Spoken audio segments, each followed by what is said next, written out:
Saludos, amados hermanos y hermanas. En este día damos gracias al Señor por la oportunidad que el Señor nos permite de hoy, el primer domingo del primer año, poder transmitir este programa Caminos Inescrutables. Le damos la bienvenida a todos y a todas aquellos que nos escuchan, que se contactan con nosotros. Gracias siempre a aquellos que también le dan like a la página, le dan compartir y que de esta manera tratan de llevar el mensaje de la palabra del Señor. Les bendecimos en el nombre del Señor y esperamos que este programa siempre sea de reto para ustedes y como también lo es reto para mí, de bendición para ustedes y también como lo es para mí de bendición poder estudiar y poder llevar la palabra del Señor de una forma temática para irnos a entender cómo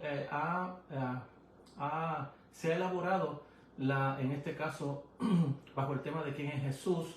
Estamos tocando lo que se llama la cristología, el tema de quién es Jesús, y lo estamos elaborando desde la era patrística hasta la era moderna, donde ahora de hecho estamos trabajando esta parte de quién es Jesús. Así que vamos a orar y darle gracias al Señor por la oportunidad que nos permite poder llevar esta enseñanza de la palabra de Dios, que creo que es de edificación para todos aquellos y aquellas que les gusta conocer de la palabra del Señor, que no se quedan solamente en el primer grado de la fe cristiana, sino que quieren conocer cómo se entiende esto de la fe cristiana, especialmente este tema de la cristología. Así que ayúdenme a orar y pidiéndole al Señor siempre que haga acto de presencia por medio de su Espíritu Santo en nuestras vidas, dándonos iluminación del texto sagrado e iluminación también de lo que estamos estudiando para poder captarlo mejor en nuestras vidas. Y sé que ustedes tienen ya los videos, ustedes pueden entrar a la página y cuantas veces deseen pueden volver a poner el estudio una y otra vez hasta que poco a poco vaya ayudándole a entender lo que estamos tratando de llevar. Así que oremos y acompáñenme en esta oración. Padre, gracias te damos por tu amor, bondad y misericordia. Te pedimos que hagas existencia en nuestras vidas por medio de tu Espíritu Santo, dándonos sabiduría y entendimiento y permite que podamos conocer tu palabra. Ilumina nuestros corazones, nuestras vidas, no solamente a mí, sino a todos mis oyentes, para que ellos también puedan entender lo que estamos llevando. En el nombre de Jesús te lo pedimos y te damos gracias. Amén. Voy a leer unos versículos de la palabra del Señor que se encuentran en el libro de San Juan, Evangelio según San Juan, capítulo 9, verso 33 al 41, y leo de la versión Reina Valera del 60, y dice: si este no viniera de Dios, nada podría hacer. Respondieron y le dijeron: tú naciste en todo en pecado y nos enseñas a nosotros. Y le expulsaron, es decir, le expulsaron de la sinagoga. Oyó Jesús que le habían expulsado y hallándole le dijo: ¿crees tú en el Hijo de Dios? Y respondió él y le dijo: ¿quién es, Señor, para que crea en él? Y Jesús le dijo: pues tú le has visto y el que habla contigo, él es. Y él dijo: creo, Señor, y le adoro. Dijo Jesús: para juicio he venido en este mundo, para que los que no ven, vean, y para que los que ven sean cegados. Entonces algunos de los fariseos que estaban con él, al oírle esto, le dijo: ¿acaso nosotros somos también ciegos? Jesús les respondió: si fuerais ciegos, no tendríais pecado. Mas ahora, porque decís vemos, vuestro pecado permanece. Gracias, Dios, por su palabra, y que Él añada bendición a su palabra en nuestras vidas, en nuestros corazones, mientras leemos la palabra y recibimos ese aliciente espiritual de esa palabra, esa verdad bíblica en nuestras vidas. Bien, amados, estábamos tocando la semana pasada sobre la teoría kantiana de Immanuel Kant, ¿qué puedo conocer? Y habíamos hablado de varias cosas, entre ellas cómo se puede conocer las cosas, lo que se llama los juicios de análisis de Immanuel Kant, los juicios que son a priori, posteriores, y los juicios que son analíticos, y los juicios sintéticos, de donde recibimos la información o mayor información de lo que estamos estudiando. También entramos dentro de el tema del objeto de estudio. El sujeto soy yo quien estudio, y el objeto a cual estoy estudiando, la cual más tarde le va a llamar fenómeno. Y por último estudiamos sobre Immanuel Kant la parte de el noúmeno, es decir, de aquello que no podemos conocer, como en el caso está Dios, el alma y el mundo. Entonces, desde el punto de vista de lo que Immanuel Kant nos va a dejar en su filosofía, es lo que se va a recoger luego en la teología bíblica, y se va a usar este sistema filosófico de Immanuel Kant de qué puedo conocer, en qué áreas de la vida yo puedo conocer y qué áreas de la vida yo no puedo conocer. Y habíamos hablado que en la metafísica, lo que está más allá de la física, metafísica, es lo que no puedo conocer. Y dentro de esa metafísica está Dios y las cosas que yo no puedo comprobar científicamente. Entonces, esta es las teorías que se van a usar filosóficas para los supuestos filosóficos, para poder ahora aplicárselos al texto bíblico. Como hemos dicho ya en muchas ocasiones, la Biblia siempre se ha interpretado desde la filosofía, la teología bíblica. Ninguna interpretación que se da al texto bíblico se da sin esas dos, teológicas y filosóficas. Así que dentro de ella habíamos hablado de que Kant había hablado sobre las maneras, o tres maneras había dejado, en las cuales luego los teólogos, y habíamos hablado de ello, de quién tomó qué enseñanza, qué teoría para explicar lo de Kant.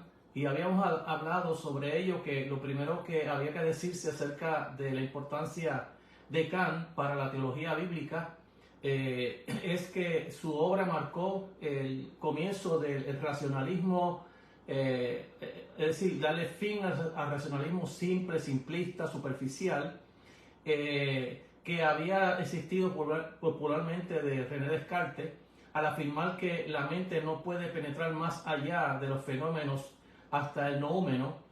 Kant reaccionó como cuestionó, por decirlo así, todo lo que puede decirse acerca de la sustancia, Dios, el alma, la libertad.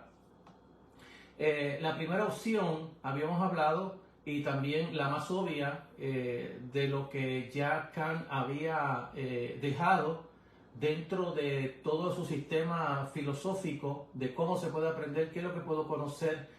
El asunto de lo ético y lo moral no lo tocamos porque pues se nos iba a tomar demasiado tiempo para ello, pero habíamos hablado que había terminado esa época de René Descartes, del racionalismo simplista, y de cómo el deísmo se había puesto en cuestionamiento, el asunto del deísmo, es decir, de cómo se entiende Dios, de aquel Dios que creó los cielos y la tierra y luego dejó todas las cosas que fueran los humanos los que la dirigieran. Entonces, la primera opción, también la más obvia, era tratar de basar la fe, esto cuando él cuestiona todo lo que le llama la razón pura, y al tratar con la razón pura, se va a entrar dentro de cómo se puede entender ahora la fe cristiana o la religión en algunas facultades de la mente, que no fuese la razón pura. El propio Kant, en su crítica a la razón práctica, y también dentro de lo que se llama la religión dentro de los límites de la razón, siguió esta también dirección. Para él el lugar primero de la religión no es puramente racional, sino ético. Es decir, que la religión no va a estar basada más bien en cómo yo explico al eterno, al Dios trascendente, al absoluto, sino más bien en la ética. Y él va a relacionar la ética, que la ética me lleva realmente hacia Dios, porque si hay algo dentro del ser humano que es ético, la conciencia moral, eso me va a llevar a yo poder llegar a la conclusión de la existencia de Dios. Ese fue el razonamiento que usa Immanuel Kant para explicar y no dejar la religión en el aire en su metodología. Así que los seres humanos son por naturaleza morales, y esa moralidad es un argumento a favor de la existencia de Dios, la inmortalidad del alma y la libertad del individuo.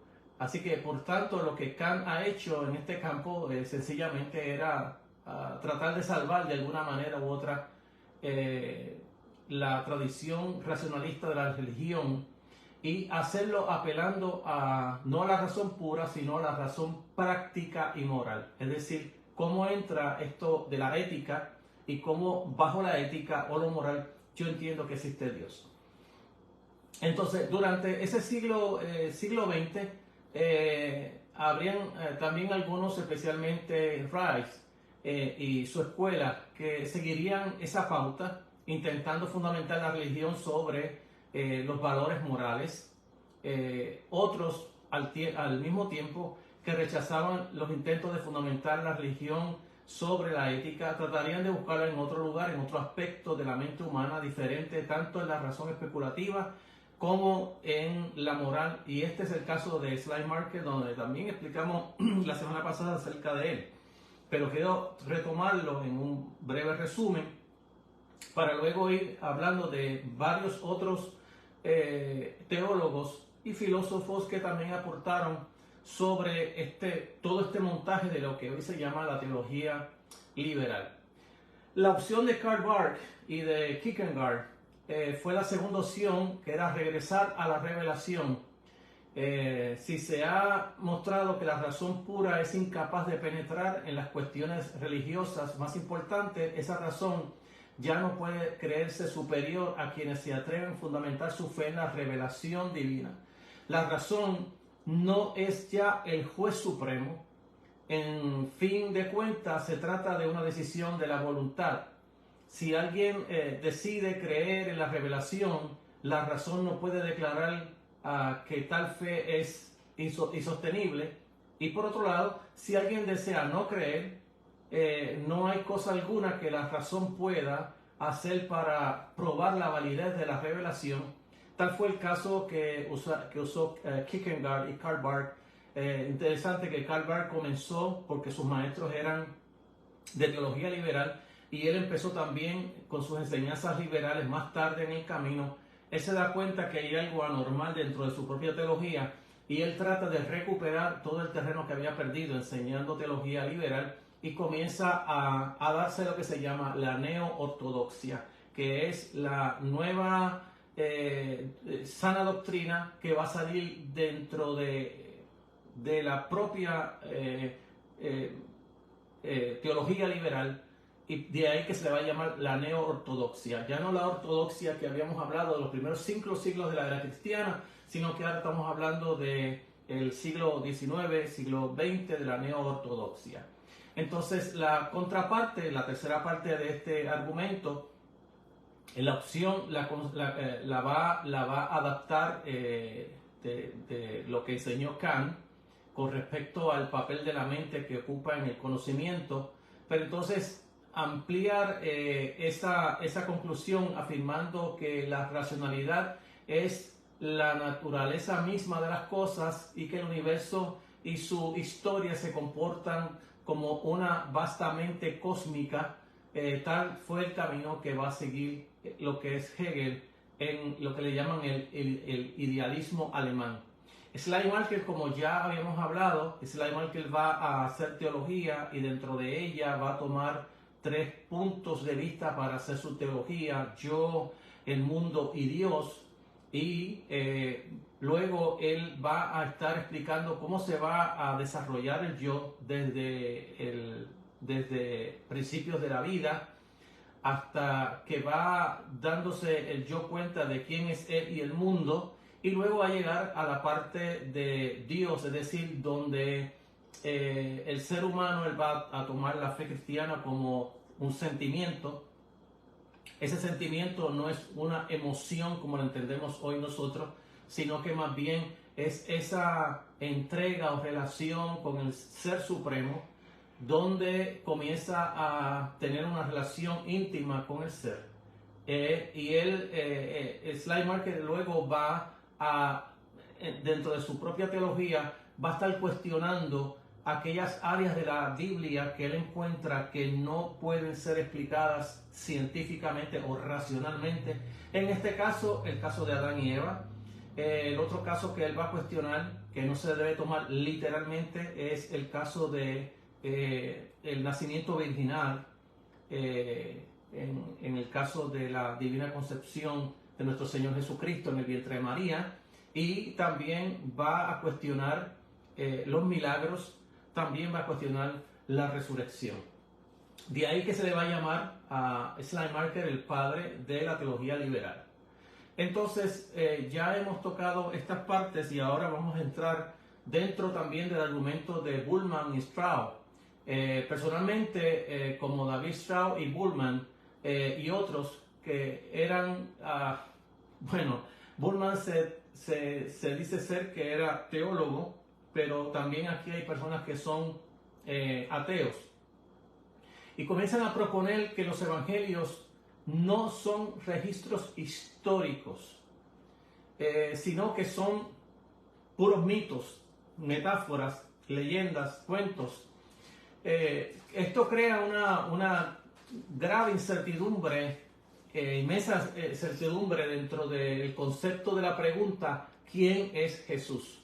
Y se buscará una respuesta para explicar quién es el Jesús histórico, y se va a entrar dentro del siglo XIX en lo que se llama la búsqueda del Jesús histórico.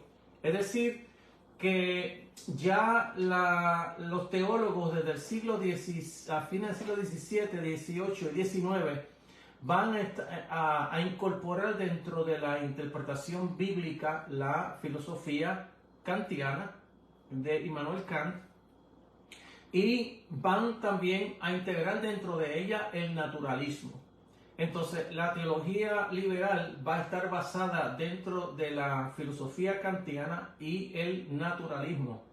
Dentro de estas dos verdades, estas dos realidades, van a ser esta nueva teología que ya vimos como, de alguna manera, fíjese cómo la Iglesia durante aproximadamente 15 siglos sigue con una sana doctrina hasta el siglo XV, XVI, que se da la Reforma. Y dentro de la Reforma, cuando se da la Reforma, no pasan solamente 100 años de la Reforma, cuando ya están naciendo toda esta abrumadora filosofía de un lado y del otro, tanto de Hume como la filosofía de Descartes, cómo entra después de Descartes. Descartes derrumba completamente la filosofía de René Descartes. Immanuel Kant queda a la cabeza de ello, y cómo se va a tomar toda esta estructura filosófica de Immanuel Kant para luego interpretar el texto bíblico. Luego también va a entrar el naturalismo dentro del texto bíblico, pero no solamente el naturalismo va a entrar. Ahorita ya mismo estaré definiendo lo que es el naturalismo, cómo se entiende dentro de la teología liberal, y también va a entrar no solamente estas dos tendencias. Ya estaba de hecho la de Hume, que era el empiricismo, y ahora entra el racionalismo, y va a entrar el naturalismo, y va a entrar también dentro de ella, va a entrar la filosofía de la evolución. La evolución que estaba basada meramente en una pequeña, biológicamente, en una pequeña sección, ahora se va a ampliar no solamente para la ciencia a la cual supuestamente fue principiada ella, ¿no? en la biología bastante corta de la especie, sino que ahora la enseñanza darwiniana va a ser usada ahora también para el conocimiento, para lo que se llevaba a llamar la evolución del conocimiento. Entonces, dentro de la enseñanza de Bullman Strauss, que unos eran teólogos y otros ateos, yo no sé si eran teólogos ateos o eran teólogos, pero cuando uno se tiene a buscar y a leer de ellos, uno se da cuenta que eran más ateos que otra cosa o agnósticos sobre lo que la fe cristiana enseñaba o lo que se venía enseñando desde los 15 siglos de la era cristiana hasta nuestros días. Entonces, vamos a encontrar allí que ya Bullman va a declarar que la mayor parte de los escritos del Nuevo Testamento y también del Antiguo Testamento son mitos. Y hay que desmitologizar las Sagradas Escrituras. Y es interesante que dentro de este asunto de desmitologizar las Sagradas Escrituras, él propone dejar los mismos conceptos bíblicos que se están usando allí, y lo que se va a tratar es como que descomponer o tratar de buscar la realidad de qué fue lo que se quiso decir, pero sin adulterar el texto, es decir, sin tomar el término bíblico y ponerle otro nombre, sino dejarlo con el mismo nombre. Es decir, que los mitos se van a dar en las Sagradas Escrituras, según habla Bultmann, y no solamente se van a dar esos mitos, sino que yo los voy a interpretar, pero yo voy a dejar el concepto allí. Y esto es uno de los peligros más grandes que tiene la teología liberal dentro de la fe cristiana en el día de hoy. En primer lugar, porque lo que vamos a leer nosotros, ya sea libros de teología, ya sea el libro de comentarios, ya sea, de hecho, el libro de los panfletos que yo le llamo de escuela dominical, las guías de escuela dominical, muchos de los que van a escribir esas guías dominicales, sé que hay concilios que preparan sus propios libros de escuela dominical, pero, y aquí en el pero que quiero hablar, es que también quienes dan los temas para escribirse los libros no es ni el propio concilio, sino unas lugares en Georgia, donde ellos son los que le dan los temas para escribir los libros de escuela dominical. Así que en muchos libros de escuela dominical, no importa cuál sea, yo he visto bastante de ellos y mantuve por muchos años los libros de escuela dominical por decenas y decenas, porque toda mi vida fui maestro en todas las iglesias que estuve, así que yo los guardaba, y cuando uno mira en ellos había teología liberal dentro de ellos, porque muchos teólogos que escriben también para los libros de escuela dominical son teólogos liberales. El concepto bíblico va a estar allí, solamente que se va a reinterpretar ese concepto bíblico, que ese es el gran problema que Bullman nos dejó a nosotros dentro de la teología bíblica. Es que ellos van a reinterpretar el texto bíblico, pero el texto bíblico va a quedar intacto. Es decir, no van a tomar el concepto y van a hacer otro concepto para las definiciones, sino que el mismo concepto se va a usar.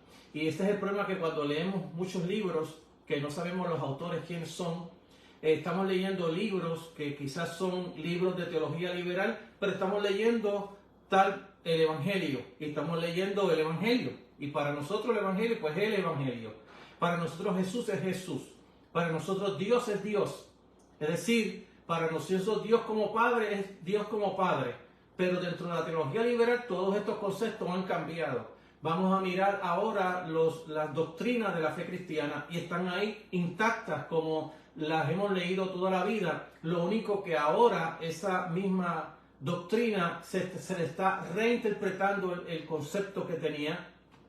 El concepto se va a quedar igual, la reinterpretación que se va a dar es otra al texto bíblico. Entonces se va a cuestionar el texto bíblico en todas las áreas de las Sagradas Escrituras, desde el Antiguo Testamento hasta el Nuevo Testamento. Se va a reinterpretar la propia figura de Jesús. Así que esto es lo que vamos a encontrar dentro de lo que es la teología liberal, que nos ha dejado exactamente Bultmann después de la exposición de Schleiermacher, que va a cuestionar, ya le dije, estas áreas de la fe cristiana, del texto bíblico, de el asunto de Adán y Eva, el asunto del nacimiento original de nuestro Señor Jesucristo. Los milagros van a ser cuestionados y van a ser cuestionados la resurrección, la ascensión de Cristo y su regreso a la tierra.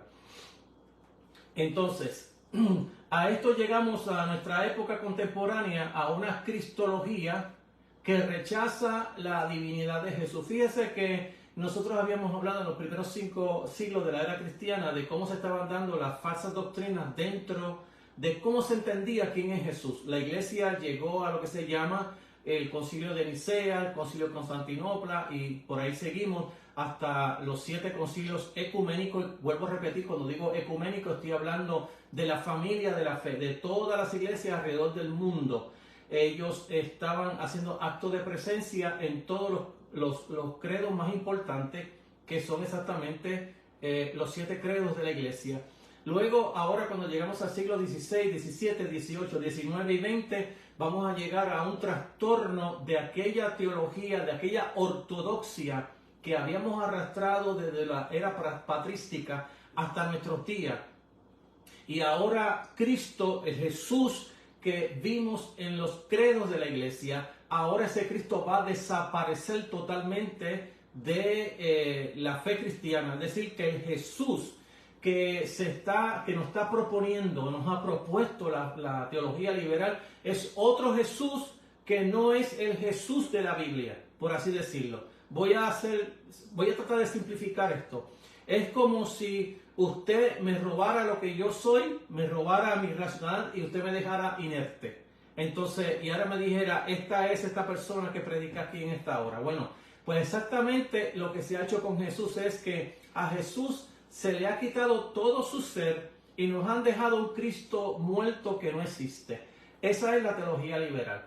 Entonces, dentro de ella, durante el siglo XX, sin embargo, el enfoque sobre la cristología ha cambiado de lo metafísico a lo histórico.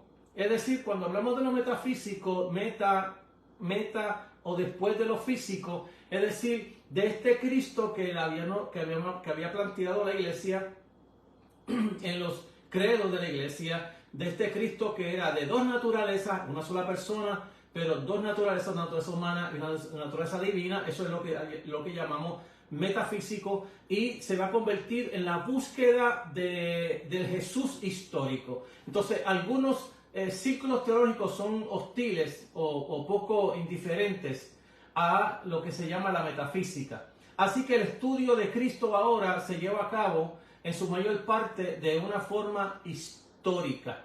En parte, este cambio ha sido motivado por la sospecha de que el Cristo de la tradición cristiana teológica es diferente al Cristo que es verdaderamente real.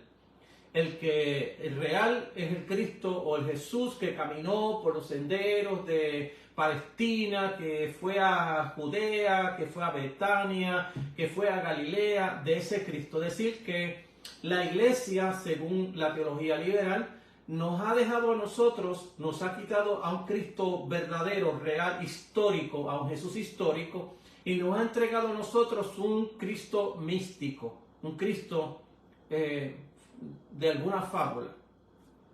Entonces, este asunto de enseñarnos a nosotros de este Cristo histórico, a esto llegamos a nuestra época contemporánea y a una nueva cristología que ya dije rechaza la divinidad de Cristo, porque es imposible para la mente científica racional que un ser humano pueda ser divino.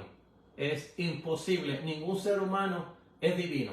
Entonces, la evolución filosófica que hemos descrito puso en duda en el nombre de la razón la visión tradicional de la iglesia del cristianismo como la revelación del texto bíblico. Entonces, durante ese siglo XX, sin embargo, el enfoque de la cristología ha cambiado, ya como dije, de la metafísica a lo histórico. Algunos círculos cristianos son hostiles, como ya dije, así que el estudio de Cristo ahora se lleva a cabo en su mayor parte en forma histórica. Por otra parte, este cambio ha sido motivado por la sospecha, ya como dije, del Cristo tradicional, y nos han dejado un Cristo mitológico. Entonces, por los senderos de Palestina, Jesús que caminó por los senderos de Palestina, enseñando y obrando entre los discípulos y entre las multitudes. Este cambio se ve más claro y completamente en lo que ahorita hablé de la desmitologización de Rudolf Bultmann, pero también se aprecia en la teología de Karl Barth y Emil Brunner. Todos ellos colaboraron con porque claro está, uno fue maestro de otro y en este caso heredaron lo que se llama la teología liberal y fue lo que enseñaron. Pero quiero hablar de otra persona que no era un teólogo, se le llama que es el padre del idealismo y es también el padre de la sociología, Augusto Comte. Y Augusto Comte, de hecho, era una persona que era un ateo, no creía en nada, aunque claro está, cuando uno estudia su vida y uno mira los años luego después de haber hablado tanto en contra de Dios, él mismo más tarde se va a hacer sacerdote. Pero así son las vidas, así es la personalidad humana, es dinámica y cambia en los procesos de la vida. Así que Augusto Comte fue el creador del positivismo y también padre de la sociología. Conceptos creados por él mismo y que va a usar el concepto de la evolución de las especies. Fíjate que en este caso Augusto Comte va a usar a Darwin para él explicarnos ahora, sacar el asunto ya dije, de donde sale la teoría de la evolución de las especies de Darwin, dentro de la biología de un pequeño grupo de animales que mutan para ser humanos. En este caso ahora, esa misma enseñanza de la evolución se va a usar ahora para el conocimiento. Entonces, él va a enseñar que el conocimiento humano va a seguir en un proceso de evolución. Lo primero de este proceso fue la mitología. Y la mitología él la va a describir exactamente como la teología. La teología es la que crea mitología. Por eso es que los teólogos de la teología liberal van a estar enseñando que lo que los apóstoles, Pablo, Pedro y los evangelistas hicieron en el texto bíblico fue crear un Jesús mitológico. Un Jesús que volaba por el espacio, un Jesús que caminaba sobre las aguas, un Jesús que levantaba muertos, un Jesús que sanaba enfermos, un Jesús que lo mataron pero que resucitó, que estuvo 40 días por ahí apareciéndose a la gente y que por último se fue volando para el espacio. Este es el Cristo de la mitología, de lo que más tarde se va a trabajar dentro de la teología liberal, la búsqueda del Jesús histórico. Es decir, vamos a desmitologizar, vamos a romper con este Cristo que nace milagrosamente, ese Cristo que comienza a caminar por Galilea sanando miles de personas y haciendo tantos milagros y maravillas y levantando muertos. Pues ahora vamos a quitar toda esta mitología y vámonos a irnos a la historia para nosotros conocer quién verdaderamente es el Jesús histórico, y vamos a deshacernos de este Cristo de la fe, que ellos le van a llamar a ese Cristo el Cristo de la fe. Es el Cristo que hace milagros, que hace maravillas, que resucita de entre los muertos, que se fue para el cielo, que está sentado a la diestra del Padre y que volverá. Entonces, dentro del proceso de evolución, Augusto Comte va a decir que el primer proceso en la evolución de las especies, del conocimiento humano, va a ser la mitología. La mitología la va a asociar con la teología, porque la teología es la que crea mitos. Luego de ese proceso de la mitología, que fue el proceso de ficción, de fábula, va a pasar ahora al segundo proceso de evolución, y es el proceso de lo que le llaman la filosofía. Entonces, esto es el pensamiento abstracto intermedio, que le va a llamar, porque al primer paso él le va a llamar el primitivo. En la teología es lo primitivo, es el mito, la fábula, en los cuentos, es estos Superman que vuelan y todas estas cosas. Y ahora vamos al segundo, que en el segundo es abstractos intermedios, es la otra forma que él la describe. Y por último va a evolucionar a lo que se llama el hombre científico racional. Y cuando llega a esa etapa racional, esa etapa es absoluta. Es decir, que de la única manera que nosotros podemos conocer las cosas es a través de la razón. Nada más. Es decir, que desde que los primeros filósofos, 300 años antes de Cristo, Platón, Aristóteles, Séneca y así sucesivamente, van hablándonos a nosotros y enseñando a nosotros todo ese proceso de 20 siglos de historia, ya hemos pasado, ya pasamos de la etapa de bebé, de la preadolescencia, y ahora somos ya adultos en este caso, y es la parte más absoluta del conocimiento. Es decir, que de aquí en adelante no hay nada más que buscar.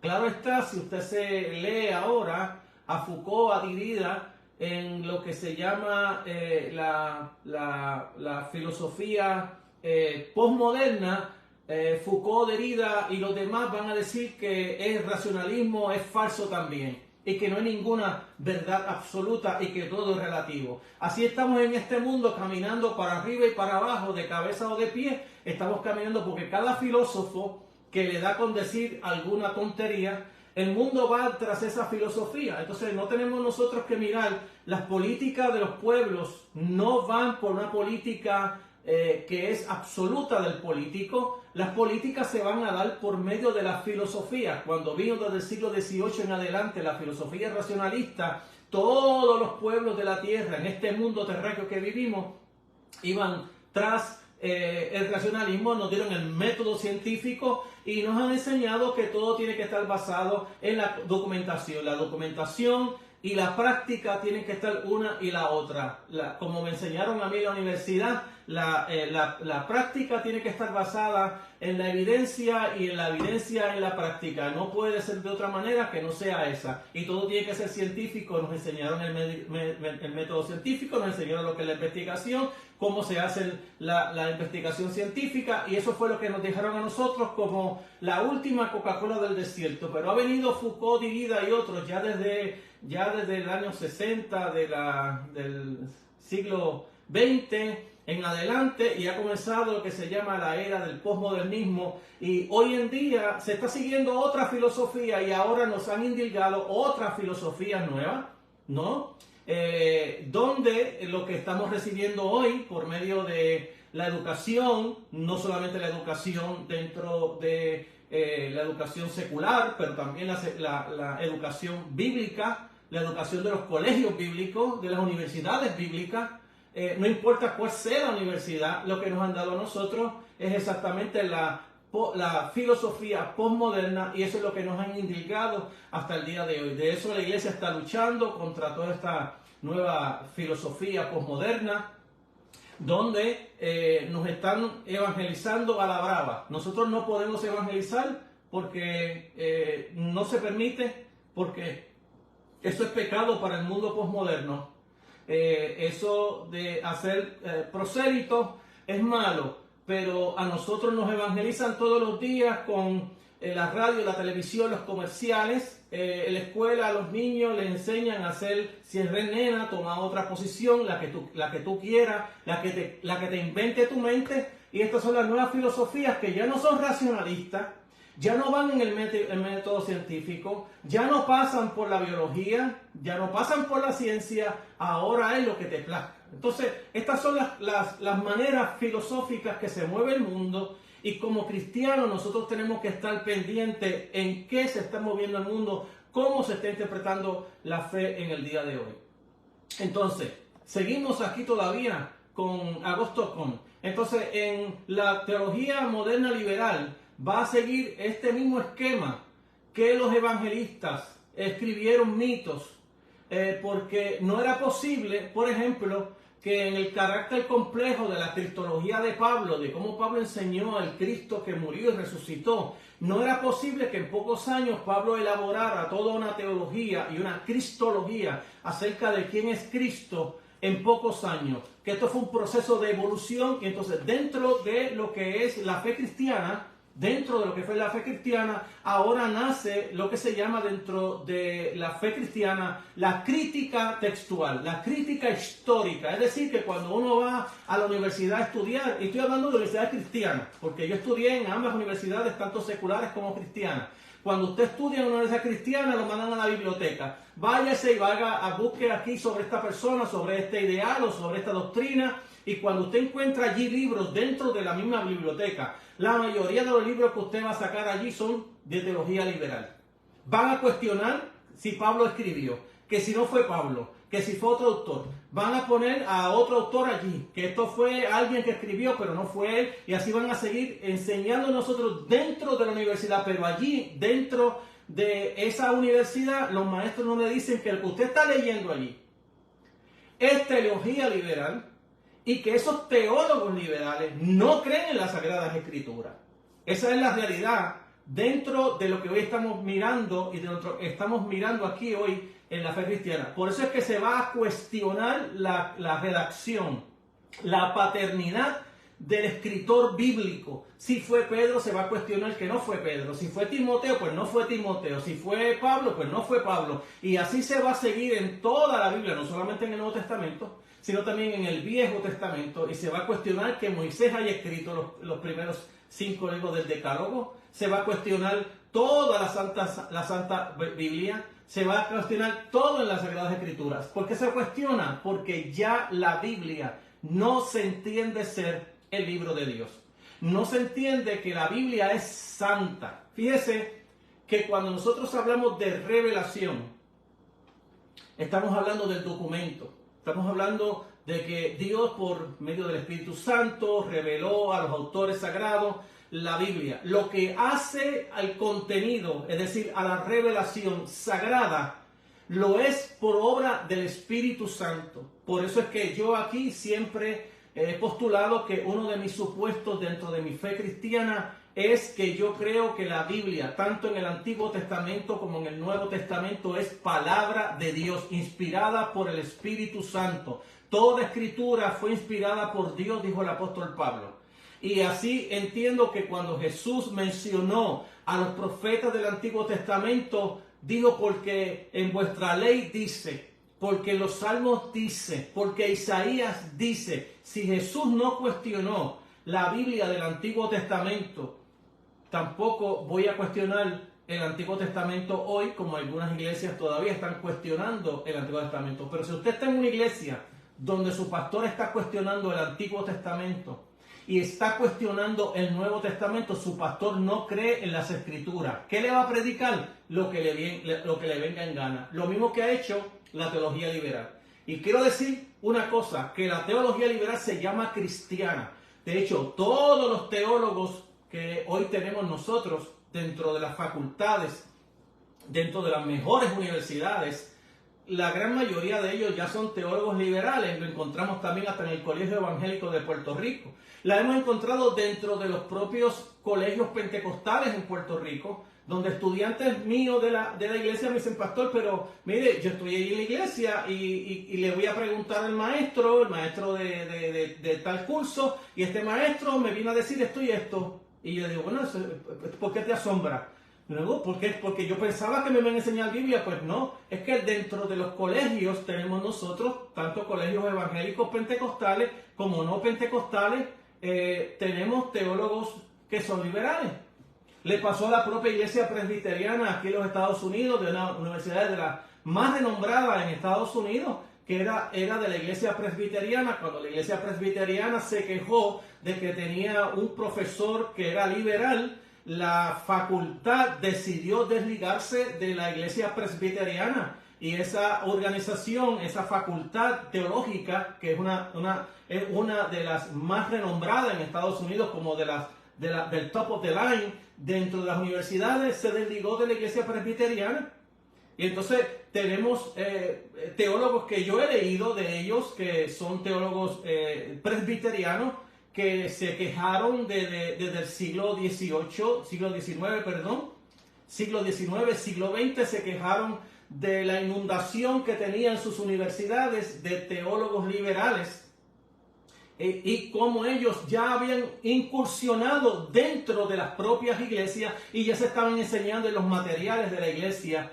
Eso para el siglo XIX, siglo XX, ya estaban incursionando estas series de teologías liberales que ya están en todas las iglesias, incluyendo pentecostales. Aquí no se salva nadie. Entonces, dentro de ella estamos hablando de cómo se cuestiona el texto bíblico, la paternidad del texto bíblico, es decir, de quién es el autor de ese texto bíblico que nos ha dejado, sea Primera de Corintios, sea Gálatas, sea Filipenses, sea el libro que sea de la Biblia. Hoy se cuestiona la paternidad de ese libro de las Sagradas Escrituras. Entonces, fíjese cómo esta supuesta evolución en el conocimiento bíblico era imposible.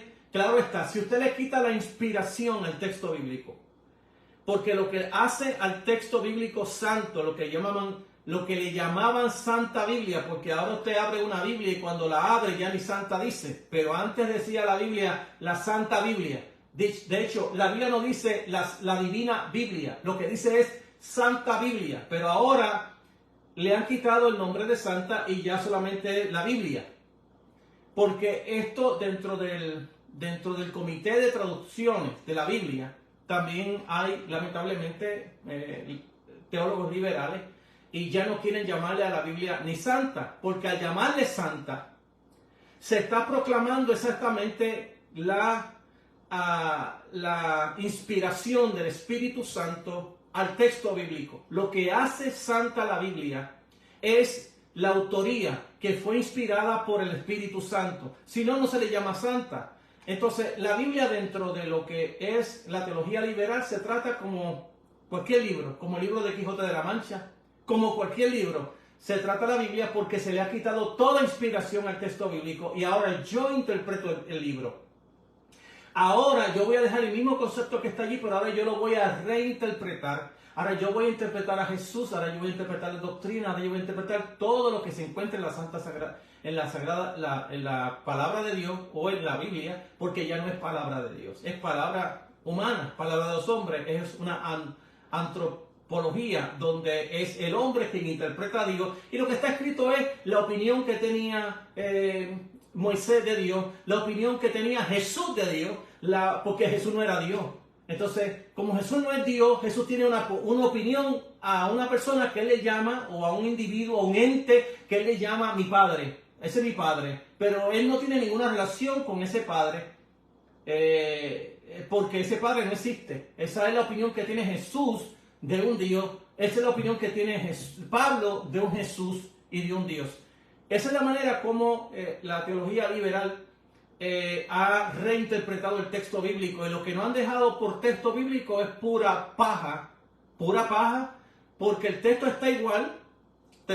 Usted lee la Biblia que la está leyendo un teólogo liberal, es la misma Biblia que usted está leyendo, es la misma versión que usted está leyendo, es las mismas palabras que está leyendo, pero ellos han decidido que esas palabras que están allí yo las voy a distorsionar y yo le doy la interpretación que yo quiero. Porque esto no es sagrado, esto no es la Santa Biblia, este es un libro cualquier, es un libro de religión. Imagínense que es de religión, que cuando usted ahora va a una universidad a estudiar, en vez de decir escuela teológica, pues antes le llamaban seminario, más tarde se cansaron de llamarle seminario, ahora le van a llamar la universidad. Y ahora de llamarle universidad, ahora le van a llamar que lo que usted va a coger son estudios de religión.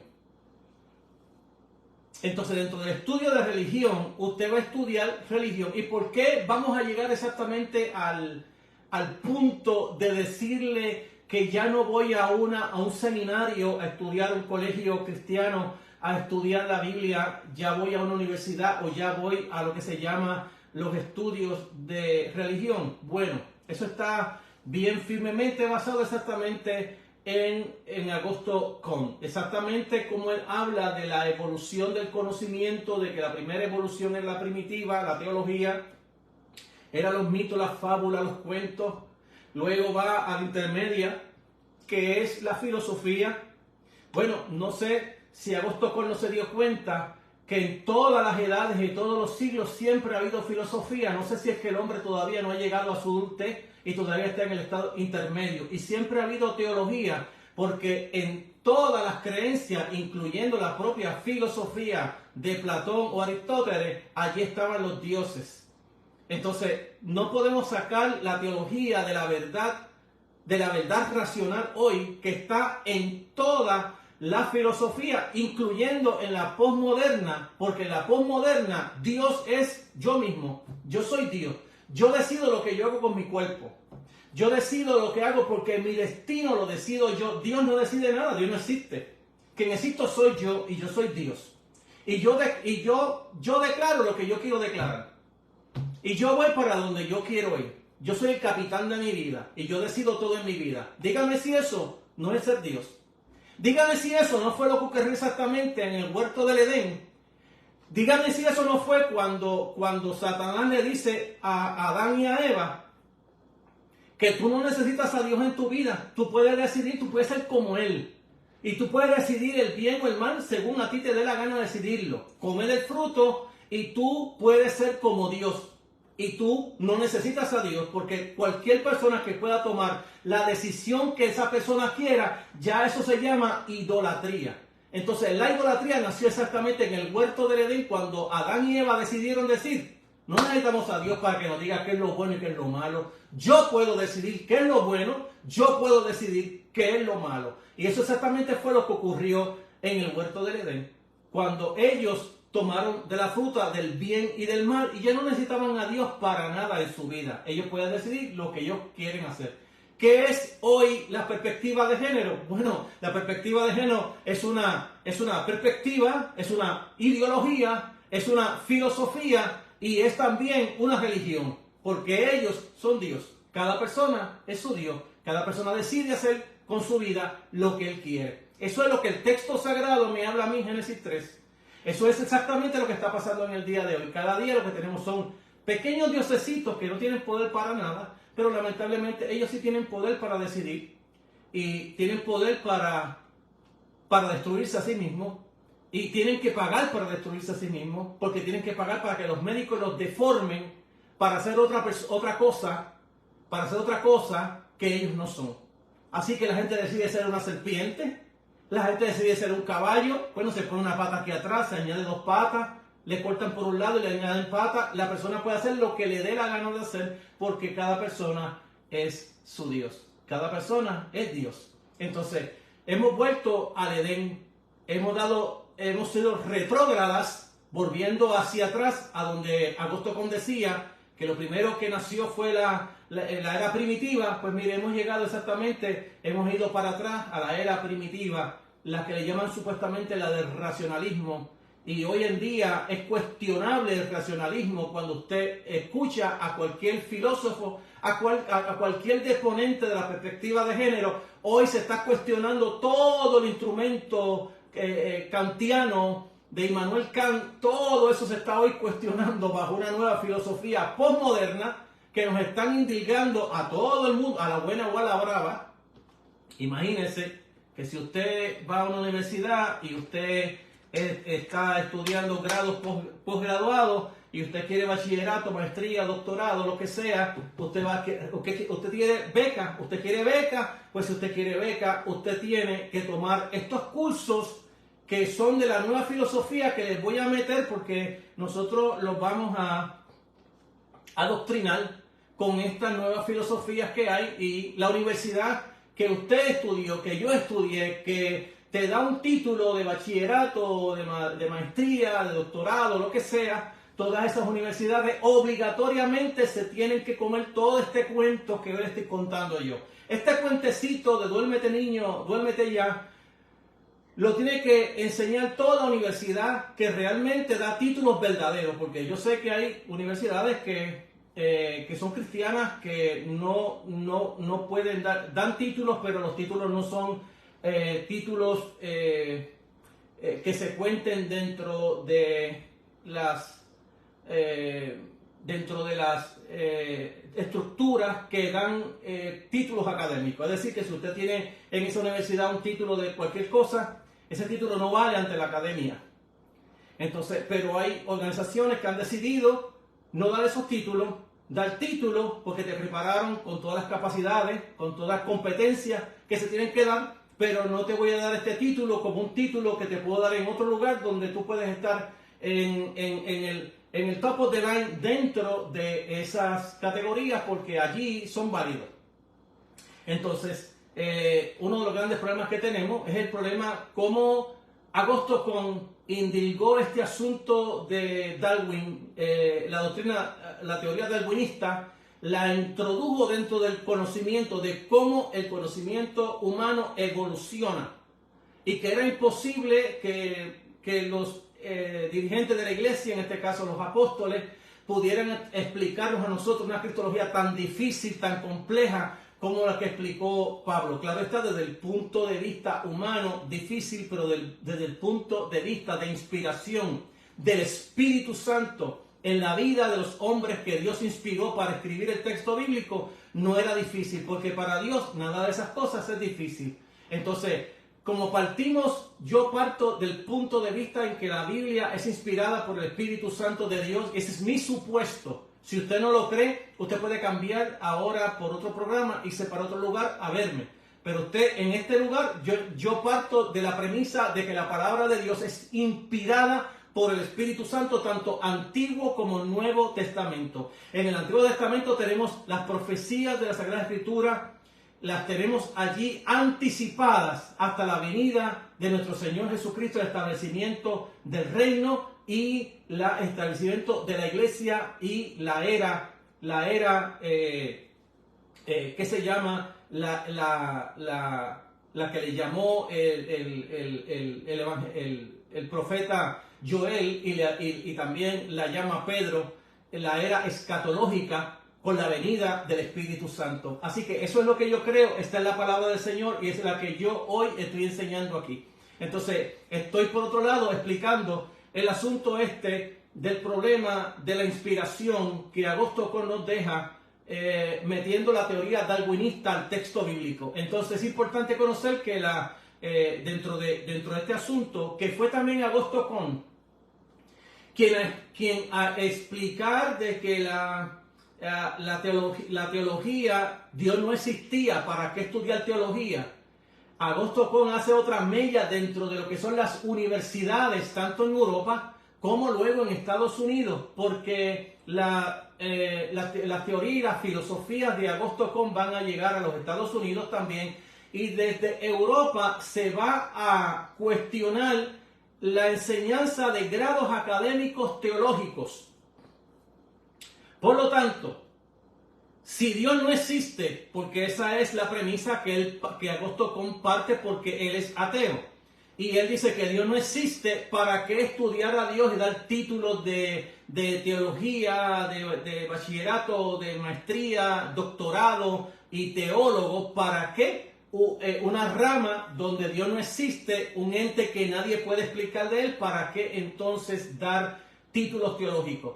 Y eso llevó exactamente al cambio que le estaba hablando ahorita de traducir los seminarios bíblicos, las universidades, colegios, ponerle el nombre de estudio de religión. Entonces, dentro del estudio de religión, y esto es algo que quiero decírselo a mi audiencia en el día de hoy, usted lo puede comprobar mañana mismo. Usted llame a su universidad, a la que usted quiera, sea pentecostal o no sea pentecostal, llámela y dígale que le envíe su currículo de la clase de bachillerato, de maestría o doctorado. Dígale lo que le envíe, como hice yo a todas las universidades. Yo le pedí a la universidad que me mandara todos los currículos de los grados que yo quería coger. Y cuando miré los currículos, empecé a encontrar, por ejemplo, que en maestría en divinidad, que son unos 96, algunas universidades tienen 96, otras tienen 94 créditos. Dentro de esos 96 créditos, yo conté 3 cursos de teología. Todo lo demás era misionología, filosofía, eran cuantas cosas, misionología, estudios pastorales, consejería, cuánta cosa había, menos Biblia. Es decir, que una persona sale de la universidad con un título en estudios en divinidad, teología en divinidad, en maestría en divinidad, 96 créditos, y cuando sale de la universidad solamente sale con 3 créditos de teología. Los demás, ¿dónde lo aprende? En ningún lugar. ¿Qué es lo que le están enseñando? Teología liberal. Entonces, el problema que tenemos nosotros hoy es que los que mandamos a la universidad a estudiar salen complicados o complejos o destruidos o desanimados o disappointed porque lo que fueron a estudiar le dieron otras cosas menos exactamente la teología, porque se estaban preparando para el pastorado, para llevar la palabra de Dios, para ser coherentes con el texto bíblico. ¿Y qué encontraron? Que lo que encontraron fue que no le estaban dando a ellos nada de lo que era la palabra de Dios, porque ya lo que se está dando es religión. Es decir, que como Dios no existe, vamos a dejarle 2 o 3 cursitos a estos muchachos para que aprendan algo de ahí, de lo que no se puede explicar, del noúmeno, y entonces dejémoslos en un limbo existencial enseñándoles cualquier otra cosa menos el texto bíblico, porque la Biblia no es palabra de Dios. Así enseña la teología liberal. La Biblia no es palabra de Dios, no es inspirada por el Espíritu Santo, es un libro de religión como cualquier otro. Hasta aquí, amado hermano, ella me trajo el río en este día tratando de explicar esta situación de lo que es la teología liberal y cuánto daño hoy le hace a la iglesia. Estaremos tratando de explicar esto con mucho más lujo de detalle en el próximo programa, así que espero que me ayude a orar y darle gracias al Señor por su palabra y por su enseñanza, y que nos ayude a poder librarnos de esta ola, este tsunami demoníaco que se ha metido dentro de la iglesia y que nosotros enviamos a los pastores a estudiar y a prepararse, y lamentablemente a veces salen peor que lo que entraron. Señor, te damos gracias por tu amor, bondad y misericordia, y te pedimos que tu Espíritu Santo siga guiando nuestras vidas, enseñándonos tu verdad, y que tu palabra siga siendo la verdad última, primera y última en cada congregación de aquellos que te aman y esperan tu venida. Hazlo, Señor, porque te lo pedimos en el nombre de Jesús. Y si alguien hoy, Señor, necesita a Jesús como su Señor y Salvador, tu Espíritu Santo hoy toque su corazón para que venga a los pies de Jesús. En el nombre de Jesús te lo pedimos y te damos gracias. Amén. Amados, hasta la próxima. Este ha sido su programa Caminos Inescrutables, que de forma contextual y contemporánea tratamos de llevarle el mensaje de la palabra del Señor para bendecir su vida. Amén.